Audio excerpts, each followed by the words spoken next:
सुप्रभात बच्चों। आज 10वीं कक्षा में मैं एक नए कवि का आपसे परिचय कराऊंगा। उनका नाम है जयशंकर प्रसाद। श्री जयशंकर प्रसाद का नाम कोई नया नहीं है, 9वीं कक्षा में भी आपने इनसे परिचय प्राप्त किया है। प्रसाद जी हिंदी साहित्य के छायावाद के प्रमुख स्तंभ हैं। ये छायावाद क्या है? आधुनिक काव्य में एक प्रवृत्ति चली थी जिसमें अत्यधिक काल्पनिकता, जीवन की सूक्ष्म अभिव्यक्ति, प्रकृति प्रेम और सौंदर्य आदि कुछ विशेष उसमें खासियत हुआ करती थी, विशेषताएं हुआ करती थी। इसको यूँ समझें, छायावाद, छाया क्या है? छाया कहते हैं इमेज को, शेड। कोई वस्तु होती है और उसमें किसी एक दिशा से जब उस पर प्रकाश डालते हैं तो दूसरी दिशा में उसकी छाया बनती है। यह छाया तभी बनती है जब वास्तव में वह वस्तु होती है, यानी वस्तु के होने के बाद ही उसकी छाया बनती है। फिर भी वह वास्तविकता नहीं है। वास्तविकता के आधार पर उसका निर्माण हुआ, लेकिन छाया में वास्तविकता नहीं होती। कुछ वैसा ही है इसमें। जीवन के सत्य, जीवन के यथार्थ के आधार पर की गई सूक्ष्म कल्पना।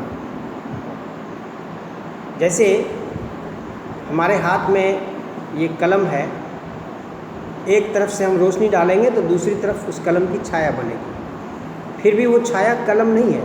कलम है तभी छाया है, बावजूद इसके छाया छाया है, वह सच्चाई नहीं है।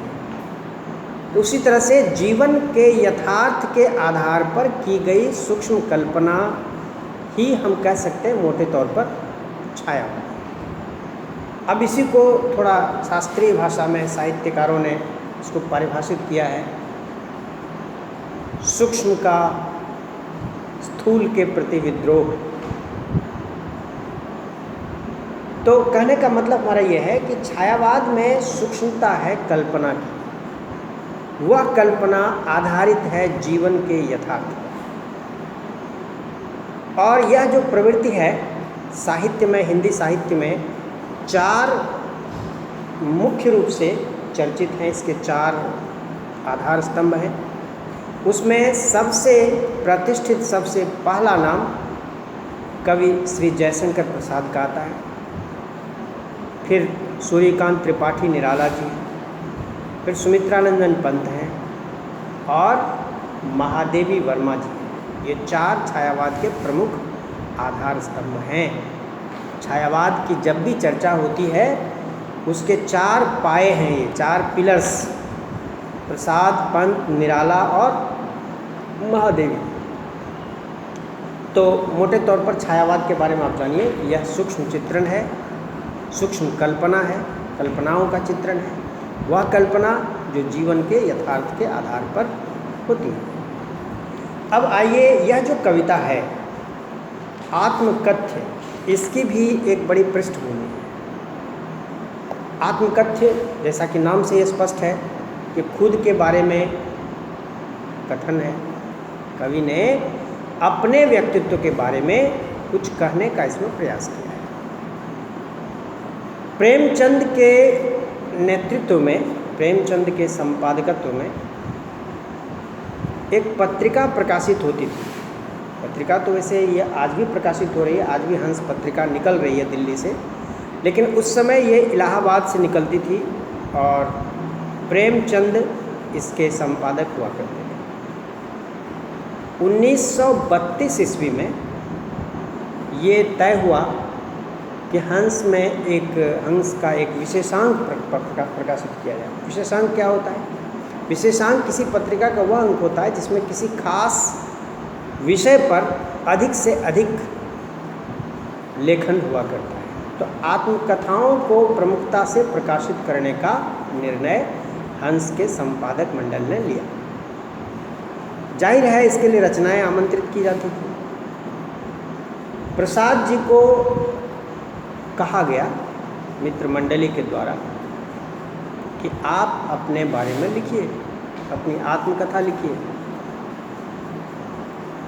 प्रसाद जी को ये कुछ भाया नहीं, क्योंकि प्रसाद जी की प्रवृत्ति ऐसी थी कि वो अपने बारे में कुछ बताना नहीं चाहते। आत्मगोपन मतलब अपनी विशेषताओं को, अपने व्यक्तित्व की अच्छाइयों को, अपने व्यक्तित्व की महानता को वो प्रकट नहीं करना चाहते थे।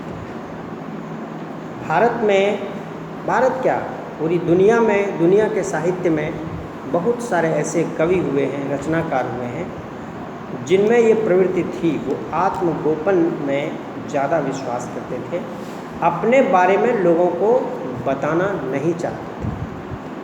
विनम्रता की पराकाष्ठा इसे कह सकते हैं। तुलसीदास जैसा कवि भी लिखता है, कवित्व विवेक एक नहीं मोरे, सत्य काहूँ लिखी कागज खोरे। तुलसीदास जैसा व्यक्तित्व कह रहा है कि मुझे कविता करने का विवेक है ही नहीं, कविता करने की बुद्धि हमें है ही नहीं, जो इतना बड़ा महाकवि। तो ये विनम्रता की पराकाष्ठा है। तो इस तरह से यही प्रवृत्ति जयशंकर प्रसाद जी के अंदर भी थी। उन्हें ये बात कुछ रुचिकर नहीं लगी, लेकिन मित्रों का आग्रह था।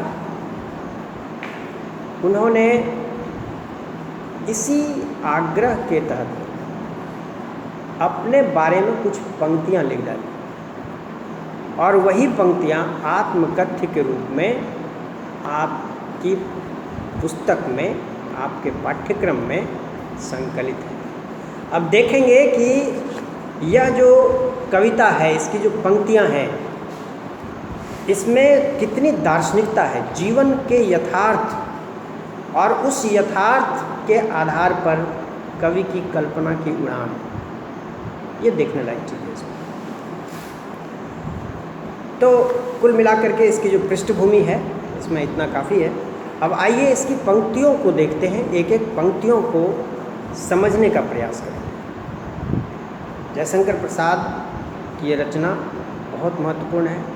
हर व्यक्ति के जीवन में कहीं न कहीं इस प्रकार के यथार्थ का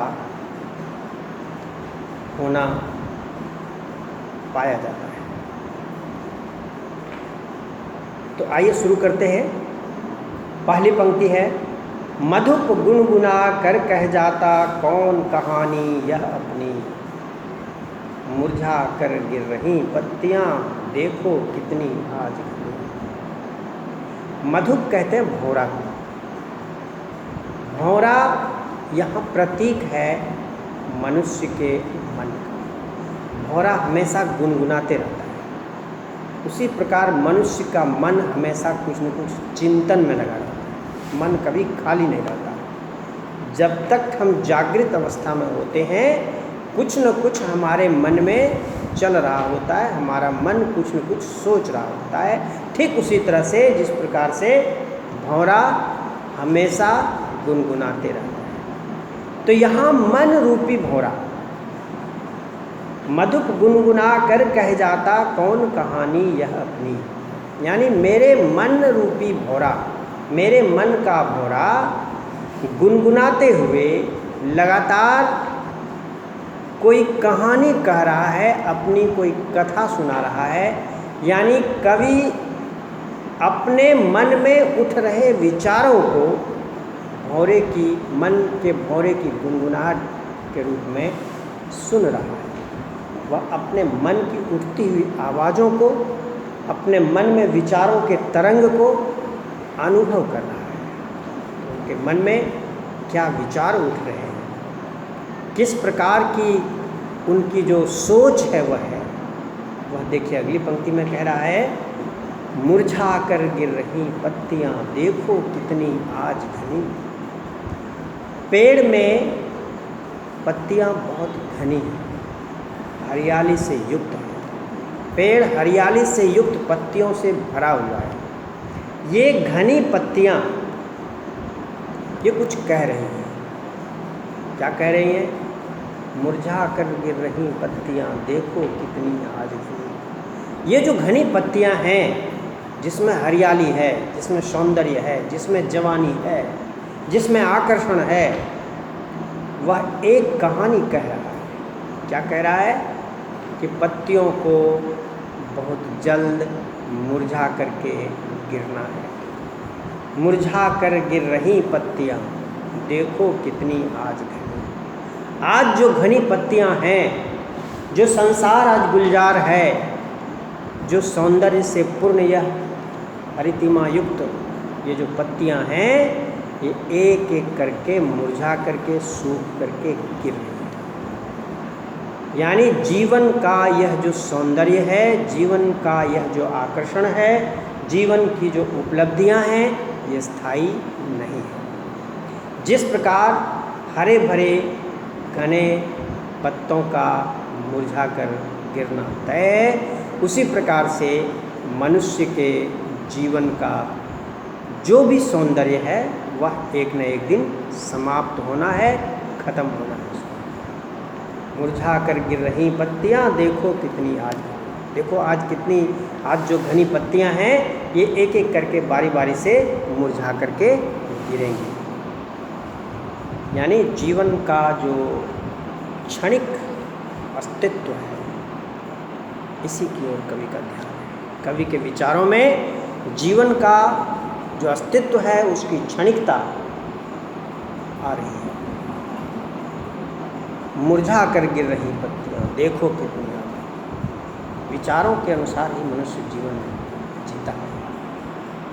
एक ही चीज़ है, उसको अलग अलग लोग अलग अलग दृष्टि से, अलग अलग विचारधारा से देखते हैं। कोई पत्ते की हरियाली देख रहा है, कोई उसके मुरझा कर गिरना देख रहा है उसका।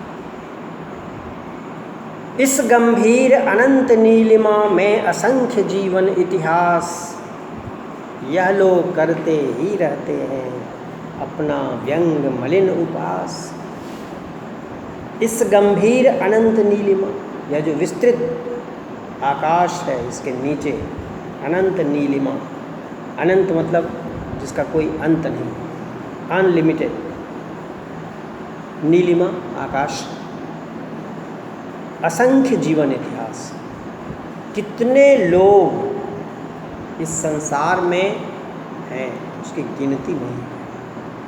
असंख्य जीवन इतिहास, कितने लोग आए, कितने चले गए, इसका कोई लेखा जोखा निश्चित नहीं है।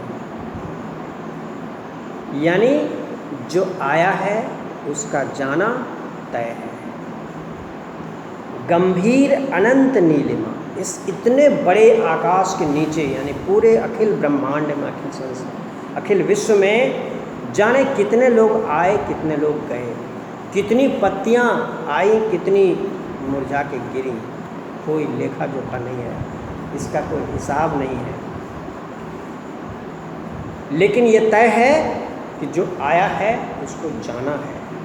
किसी का भी यहाँ स्थायी रूप से रहना संभव नहीं है। यानी यह जीवन क्षणिक है। यह लोग करते ही रहते हैं अपना व्यंग मलिन उपहास। फिर भी लोगों को ये भ्रम हो जाता है, लोग अपनी प्रशंसा में लगे रहते हैं।